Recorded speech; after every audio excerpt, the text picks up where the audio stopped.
요즘 사람들이 선호하는 아파트는 강이 보이는 뷰를 선호한다고 합니다. 그만큼 강을 따라 운동도 할 수 있고 돈을 들이지 않고 할 수 있는 운동 중에 제일 만만한 게 아무래도 조깅이나 걷기 운동이어서 그런 것도 있습니다. 하지만 이 강이 이렇게 공동생활 편의시설이 된 게 그렇게 오래되지는 않았습니다. 이번 이야기는 이 강에 대한 무서운 이야기라고 합니다. 그럼 이야기를 시작하겠습니다. 안녕하세요. 저는 40대의 지방의 한 도시에 거주하고 있는 남성입니다. 제가 사는 지역은 특이하게도 공장이나 중소기업 등이 적기로 매우 유명합니다.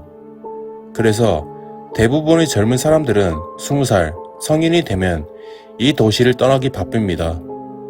그렇기에 이 도시에 남은 사람들은 거의 나이가 많으신 노년분들이나 아니면 회사와는 상관없는 공무원들이 많이 거주하는 곳입니다.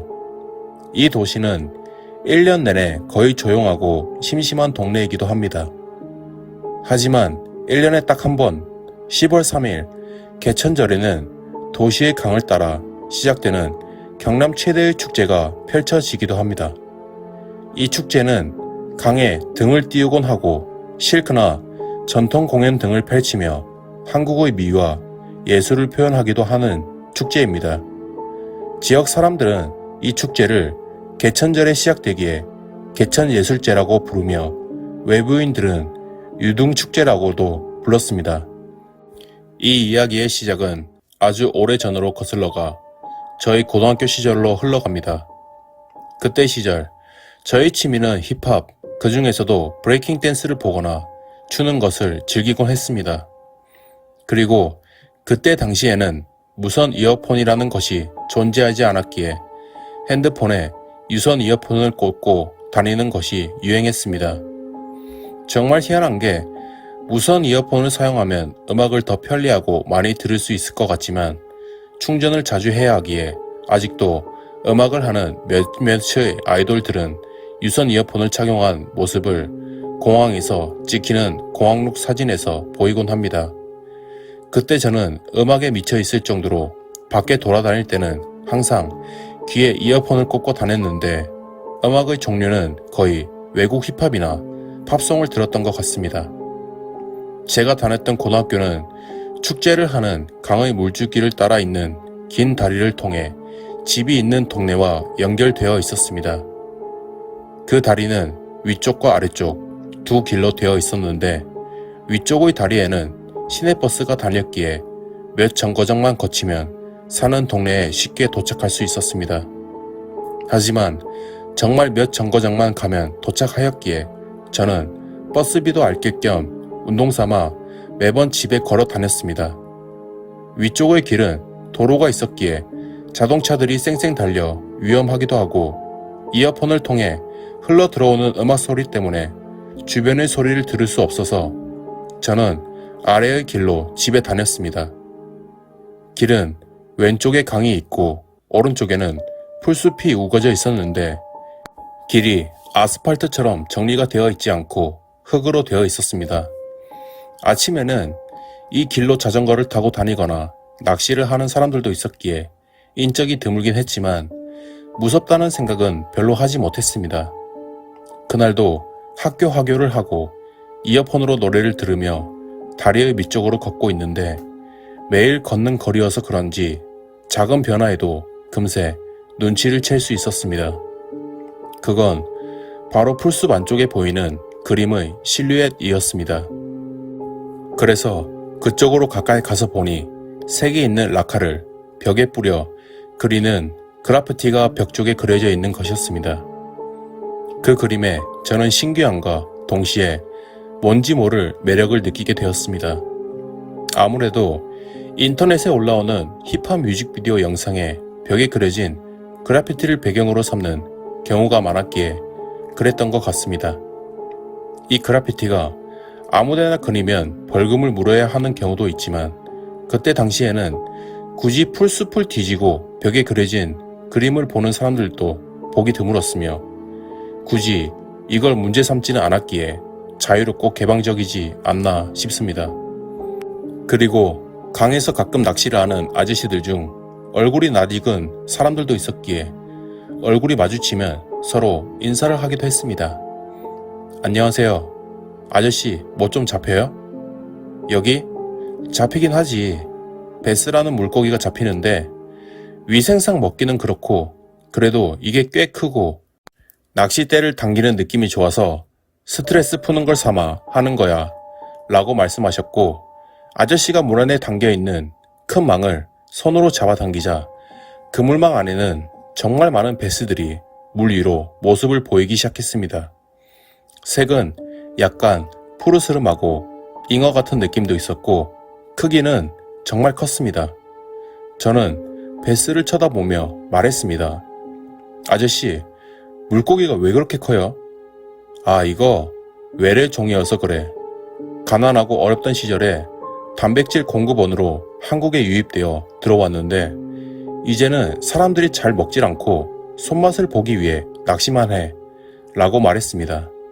그러고 보니 수중 위에 모습이 보이고 시간이 좀 흐르자 비린내가 주변에 진동을 하는 게 맛은 있어 보이는데 차마 먹기는 힘들겠다고 생각했습니다.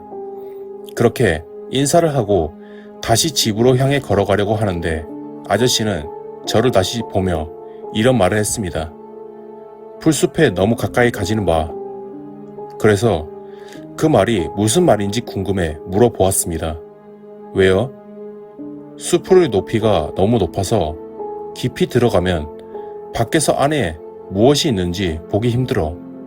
특히 밤에는 더더욱 안에 들어가지 말고 안에 들어가도 오래는 있지 마라 라고 말씀하셨습니다. 저는 그 이후로 조심해서 나쁠 게 없다고 생각하고 방과 후에 계속해서 다리의 아랫길을 통해 집에 갔지만 풀숲에는 들어가지 않았습니다. 그렇게 한참의 시간이 흘렀고 어느 날 지역의 축제를 시작하는 날이었습니다. 지역에서 가장 큰 축제이기에 많은 인파가 다리의 건너편 큰 공터에 모여 있었고 수많은 유등과 조형물의 불빛이 어두운 밤을 화려하게 빛내고 있었습니다. 또 빠질 수 없는 야시장과 볼거리도 많이 있었습니다. 특히 엿을 파는 각설이, 품바 등의 공연이 인기가 많았으며 무대 공연보다는 잘 꾸며져 있는 예술적인 작품들이 보기가 좋았던 것 같습니다. 축제에 빠질 수 없는 음식들과 술, 그리고 하이라이트인 축제 당일에 2번 하는 불꽃 축제를 보지 않을 수가 없었습니다.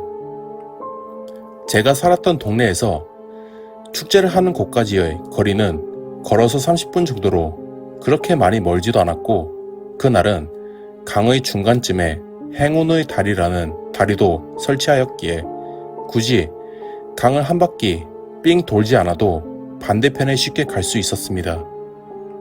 저는 그날 불꽃놀이를 보기 위해 해가 진 밤에 강이 있는 쪽으로 향했고 생각보다 이른 시간에 나왔기에 할 것도 마땅치 않아 고민하던 중 다리 및 벽에 그려진 그래피티가 생각이 났습니다. 축제를 하는 곳에서 멀리 떨어진 위치이고 밤이어서 그런지 평소보다 더 인적이 드물긴 했지만 불꽃놀이라는 게 밤하늘에 펼쳐지는 거기에 어디서도 볼 수 있다고 생각했고 저는 그래피티 그림을 보기 위해 풀숲을 헤집고 들어갔습니다. 축제를 하는 날이어서 그런지 평소에 낚시를 하는 아저씨들의 모습도 하나도 보이지 않았습니다.